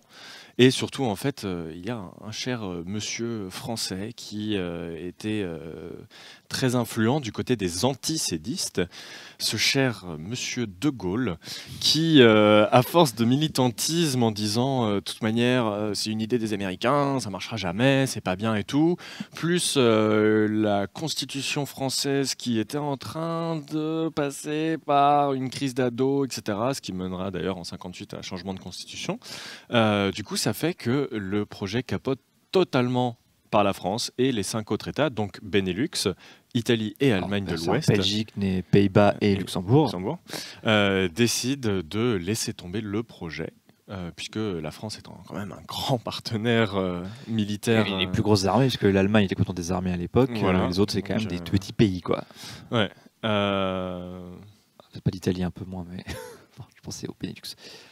Alors, Tanxis pose des questions très intéressantes auxquelles on oui, reviendra mais on ne plus pouvait tard, pas y en répondre fait. tout de suite, effectivement. Ouais. Merci. Reviens-y tout à l'heure, dans 10 minutes. Ouais, promis, c'est prévu à la fin. Donc, on en parlera exactement avec l'exemple de la France au Mali. C'est un exemple très important. Il y a des changements d'ailleurs en ce moment par rapport à ça. Du coup, la CED capote. Pouf. raté, nul. Du coup, les États, ces 6 États décident de créer l'Union de l'Europe occidentale, qui est un organisme de coopération. Donc on perd vraiment l'aspect, on met en commun les armées, on va faire de la coopération militaire, avec le Royaume-Uni en plus. Qui à l'époque n'est pas dans l'Union européenne. Exactement. Enfin, ce qui allait devenir Et, l'Union européenne. donc c'était vraiment un organisme de coopération, l'UEO, et ça a très bien fonctionné pour une chose, ça a fait rentrer l'Allemagne de l'Ouest dans l'OTAN. En fait, ça a permis de recrédibiliser l'Allemagne de l'Ouest en tant que partenaire militaire, qui a donc pu rentrer dans l'OTAN, et en plus ça a servi en quelque sorte d'une antichambre à la communauté économique européenne pour le Royaume-Uni, puisque en gros l'UEO a périclité à partir de 1973, lorsque le Royaume-Uni a intégré la communauté économique européenne. Sauf que l'UEO a fait un grand retour dans les années 80, et ça a donné lieu en fait à la coopération politique européenne, qui est rentrée en vigueur dans l'acte unique européen de 1986. Mais en fait, c'est la coopération politique européenne qui se voulait vraiment la mise en place d'une véritable politique en reprenant les idées de l'UEO. En fait, c'était du blabla. C'était juste les États membres disent des trucs ensemble quand ils arrivent à dire des trucs ensemble. Sachant que de toute façon, tous ces États étaient tenus par les engagements de l'OTAN. Exactement. Donc, il y avait déjà cette alliance, quoi. Voilà. Et du coup, ah oui, De Gaulle a tenté en 1962 le plan Fouchet. Donc il s'est dit ouais, ça a capoté en 54, mais vous inquiétez pas, on va pouvoir refaire un truc. Allez, promis, on fait une armée européenne. Et l'Allemagne et le Royaume-Uni lui ont gentiment dit Coco, excuse-moi, mais tu nous as fait foirer notre truc en 54. On fait plus trop confiance à la France pour les questions militaires. Et du coup, pouf, ça n'a eu aucun succès. En France, c'était un peu mitigé aussi d'ailleurs. Donc voilà, ça, De Gaulle a tenté de réparer des pots cassés, mais avec du scotch non adhésif. Donc voilà. Si vous me passez la métaphore. Alors, du coup, reprenons 86, l'acte unique européen qui met en place la coopération politique européenne pour relancer l'union de l'Europe occidentale. Mais j'imagine que vous savez à peu près ce qui s'est passé dans les années 90 du point de vue de la stabilité et de la paix en Europe. Et c'est là que... Non, moi je sais pas ce qui s'est passé dans les années 90. Ah oui, en fait, au début je me dis, mais qu'est-ce qui parle de la crise dans les années 90? Oui, là j'ai vu, mais vas-y, précise s'il te plaît. Enfin, ça tombe bien, on n'a pas de la Slovénie justement. C'est votre génération, c'était pas la mienne. Mais pas forcément. Alors déjà, Alors, s'il te plaît, hein, bon. C'était pas mon anniversaire hier, c'était celui d'Adrien. Ce que Pierre essaye de dire en toute sympathie et bienveillance, hein, c'est qu'il veut parler de la crise de la Yougoslavie. Et quand on dit crise, c'est un mot poli pour parler de guerre, hein, avec des vrais morts, hein, des snipers. Les événements de Yougoslavie. Les événements de Yougoslavie, oui. Avec l'éclatement de la Yougoslavie, avec le feu et le sang, et la guerre notamment qui a pris place en Bosnie-Herzégovine, avec le siège de Sarajevo, des snipers dans les rues, des gens qui se faisaient tirer dessus dans leur marché, et d'ailleurs marché très très peu, avec très, très peu de nourriture parce qu'il y avait un siège autour, des nettoyages ethniques, des fosses communes, des camps de concentration, des villes bombardées. Je sais pas, qu'est-ce qu'on pourrait ajouter. Je pense que là, j'ai déjà dit pas mal. Une vraie guerre sur le sol européen avec des images qui rappelaient quand même sale, forcément la Seconde Guerre mondiale. C'était vraiment. Ce qui est terrible dans le conflit yougoslave, c'est que en fait, évidemment, depuis 2 générations voire 3, que Yougoslavie était entière, unie.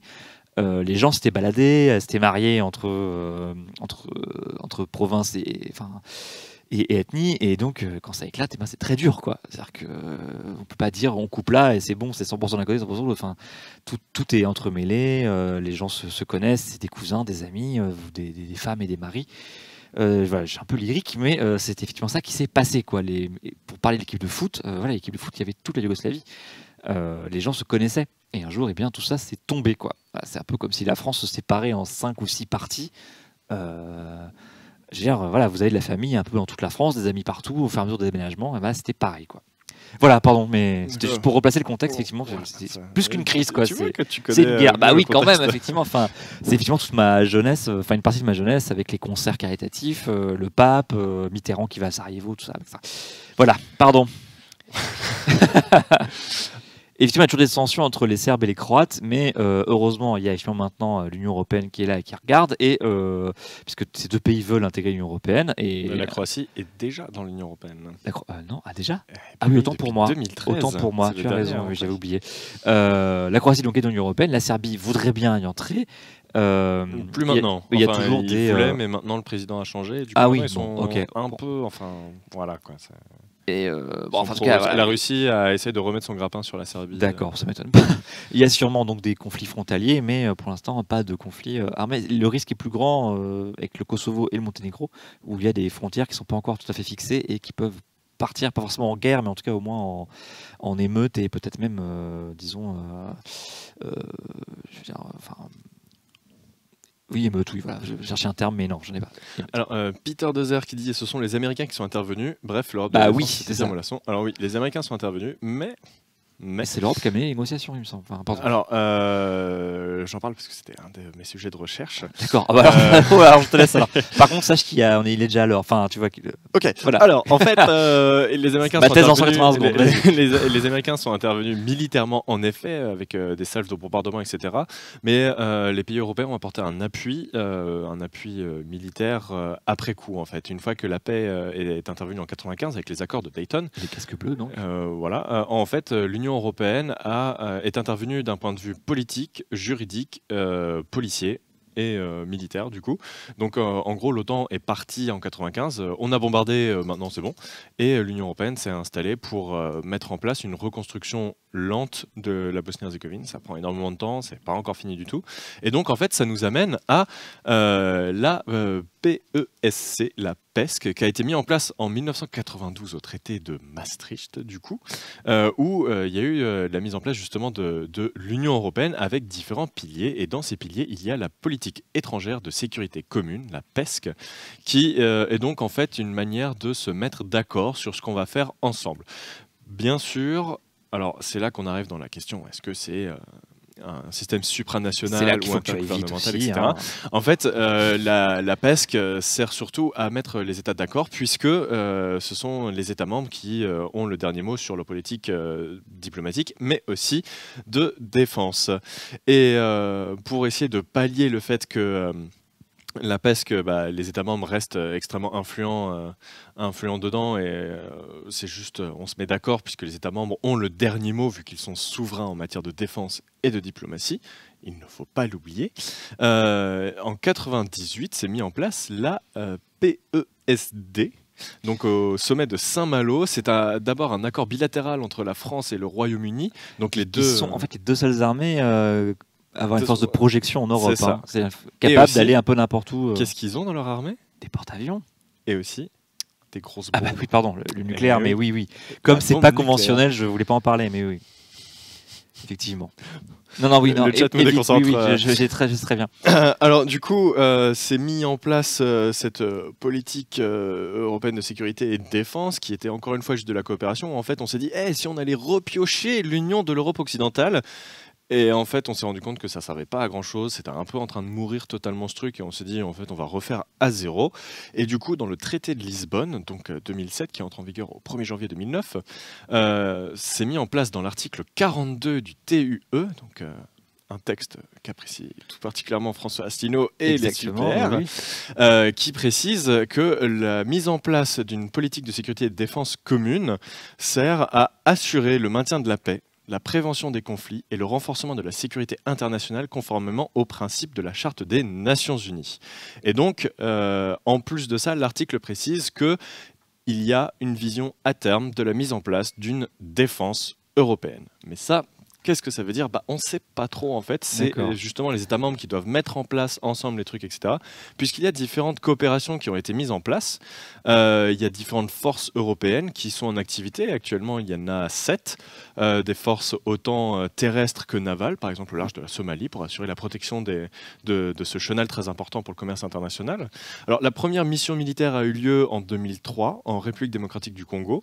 Elle a duré que quelques mois en 2003. Et actuellement, il y en a 6 en cours, et il y a 11 missions de soutien de police ou d'état de droit, Et au total, il y a eu 18 missions qui ont été complétées depuis la mise en place de ce système-là en 98. Donc voilà, c'est quand même, il y a des choses qui sont faites, il y a un embryon, on pourrait dire, d'armée européenne, puisqu'il y a aussi 2 corps qui sont des corps d'armée complètement européens, mais qui ont été décidés entre les États membres. Donc en fait, c'est plus de la coopération entre quelques États qui ont décidé de faire une coopération renforcée, plutôt que vraiment l'Union européenne qui met en place quelque chose, sachant que dans l'Union européenne, il y a des États neutres, par exemple l'Autriche, qui est tenue à sa neutralité par sa réunification en 54, si je ne me trompe pas, puisque l'Autriche aussi était découpée en 4 parties, et l'Union soviétique a négocié le fait que les 4 parties soient réunifiées en échange de la neutralité de l'Autriche.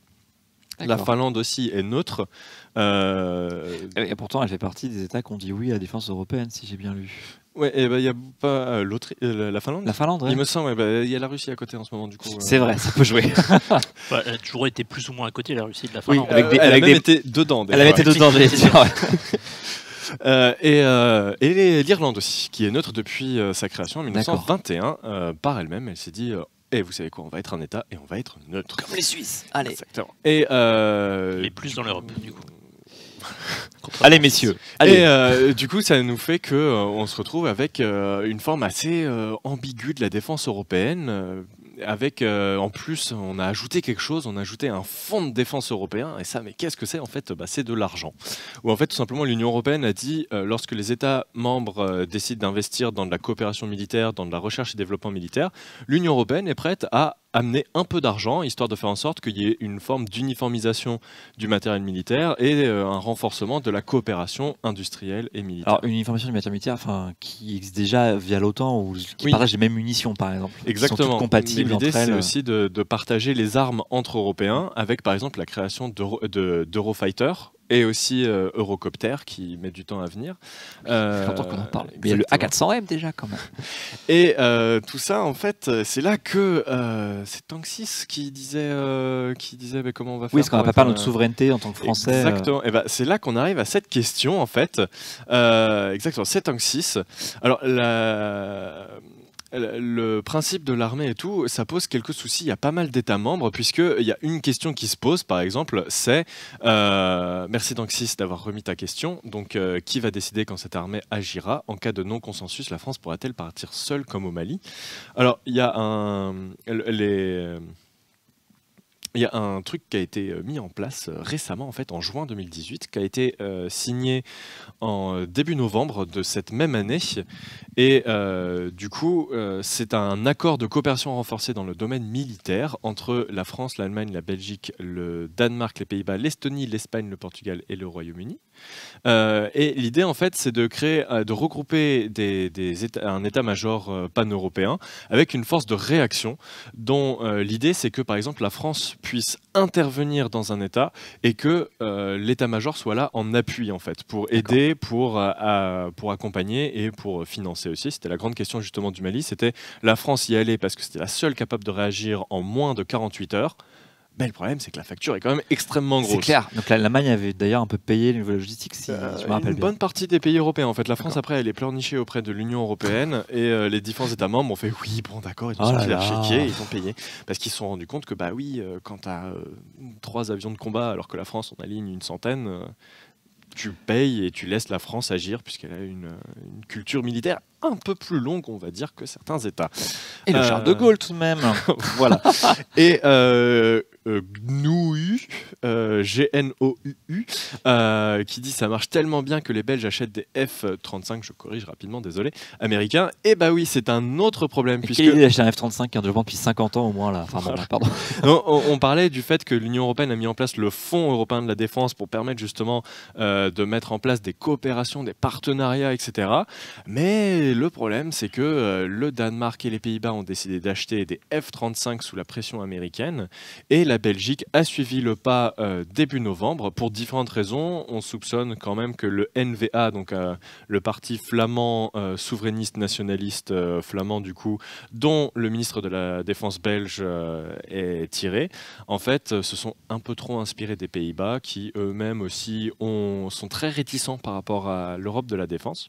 Et du coup, ça fait qu'on se retrouve avec un grand problème vis-à-vis de l'Europe de la défense, c'est qu'on a l'OTAN, on a une coopération qui est en place, on a des États qui ont envie d'avoir une vraie armée ou qui sont prêts à mettre leur armée à disposition pour faire des opérations au nom de l'Union européenne, à condition que derrière les autres États européens mettent la main à la pâte ou payent. En tout cas. Voilà, exactement. Et du coup, on se retrouve avec pas mal de questions. Et une des grandes questions qui arrive, et tant que si c'est pour répondre à la tienne, c'est en effet, comment est-ce qu'on fait une armée qui n'a pas un gouvernement pour décider d'une politique militaire ? Et c'est une très grande question dont on n'a pas la réponse, qui pourrait peut-être venir avec cette initiative européenne d'intervention, donc ce qui a été signé par la France et l'Allemagne notamment, ainsi que d'autres États, qui permettrait de renforcer la coopération, qui peut-être à terme mettra en place une vraie armée européenne, mais du coup, qui la payera ? Est-ce que c'est le budget européen qui sera capable de payer l'intégralité d'une armée ? Puisque mine de rien... le budget de la défense, c'est beaucoup. Ça se compte en milliards par an. Et c'est... Bon, on a vu par que ailleurs, le budget, je pense qu'on additionne milliards, mais... tous les budgets des pays européens, même tous ceux qui ne sont pas dans la future alliance de défense, si on n'atteint même pas la moitié du budget américain. Ah oui, Ce qui est déjà qui est plus que combiné avec la Chine et l'Europe. Enfin, donc, on a un peu de marge. Et oui, HAFMANS, le F-35, c'est l'avion américain qui est en développement depuis, j'avais dit 50 ans pour exagérer, mais ça fait bien 20 ans. Et je crois qu'on va devoir finir là-dessus. Car la régie nous rappelle à l'ordre. Mais on avait tellement d'autres choses à dire, par exemple oui. sur l'UPR et leur réaction vis-à-vis de la défense européenne. Eh bien, vous le verrez la semaine Et sur prochaine. Mélenchon Et aussi. l'Europe Et je dans- vous invite à aller sur le Torillon pour lire justement un article qui est sorti très récemment sur l'Europe de la défense. Ah, bah très bien. Et un article d'opinion que j'ai écrit en réaction à ce que Mélenchon disait justement sur l'Europe de la défense et le couple franco-allemand, puisque lui, il considère que la France, voulant coopérer avec l'Allemagne, est prêt à mettre à disposition sa force de frappe nucléaire et que c'est inadmissible que l'Allemagne soit dotée de l'arme nucléaire française. Ah oui, d'accord, bon, quand même. Eh bien, écoute, on va finir sur les compliments, enfin sur ça, et sur les compliments de Soulège, on les prend, c'est toujours agréable, merci. C'est la première fois que je viens sur votre chaîne et je trouve que ce que vous faites est vraiment intéressant et l'émission est bien construite. Merci beaucoup, bienvenue à toi. Aussi construite que l'Europe et ses politiques d'urgence. C'est ça, donc c'est un peu le bordel, tout voilà. ça. Bon, voilà. Mais on donne l'illusion. Oui, et puis ça tient, quoi, ça marche. Ça marche. Allez, on va arrêter là parce que sinon Sylvain il va péter un câble et il va nous assassiner quoi. On raid au gaming de qui lequel Au Gaming TV. Qu'est-ce qui se passe en ce moment chez Gaming TV? Il y a une émission qui s'appelle Le Scan Média. Ah oui, c'est très bien. Oui, oui. C'est une bonne Ça émission. parle d'e-sport en général, c'est pas mal. Et bien je peux jamais la regarder en direct parce que je suis là. Bah, si tu finissais à l'heure, tu peux la regarder en direct. Oui, c'est ça. Ok. Et ben souhaitez. T'as vu ça un peu comment on est traité ça Incroyable. Moi, j'ai une annonce à faire ce soir sur Minecraft. Il y a une séance sur le serveur Ah, Acrocraft, merci. sur la constitution du serveur. Donc, je vous invite à vous y rendre si vous le souhaitez, en passant par le Discord d'Acropolis, évidemment. Ok. Donc souhaitez le bonjour à O Gaming TV, le Scan Média, non le Scan tout court pardon. Non, le Scan Média. Le Scan Média, si c'est ça, mais je crois que je confondais. Les prochaines émissions d'Acropolis, bah, c'est mardi, hein. À 14h30 pour les QAG. Voilà, avec le grand François, j'espère, enfin le fripé. Et bah, nous, on se retrouve la semaine prochaine à 18h30. Et moi, jeudi prochain à 14h30. Bah, c'est super. Et puis, avec un invité de En Marche. Et même ce sera le chef des jeunes avec Macron, normalement. Ouais, je l'ai dit. Lequel? Pardon. Non, le vrai. Macron. Non, quand même pas. Non. Il sera là. Donc voilà, allez, salut, on va libérer Sylvain là, que je remercie pour la réal de ce soir. Grand Et plaisir. Merci aux bénévoles qui ont Salut. préparé les fiches Oui, aussi. oui, j'ai ça merci tout à l'heure. Oui, mais on ne remercie jamais assez les Eh bénévoles. ben, merci les bénévoles, merci aux deux bénévoles très qui ont belles monté fiches. l'étagère En aussi. effet, ce sont Ah, de ils sont très très belles bien. fiches, Oui. Ils s'étaient donné du mal, ils s'étaient fait chier. Ça leur avait pris l'après-midi entier. Salut, bonne soirée, bon appétit. Dites bonjour de notre part à O Gaming et on coupe là, c'est bon, ça suffit. Salut, ciao.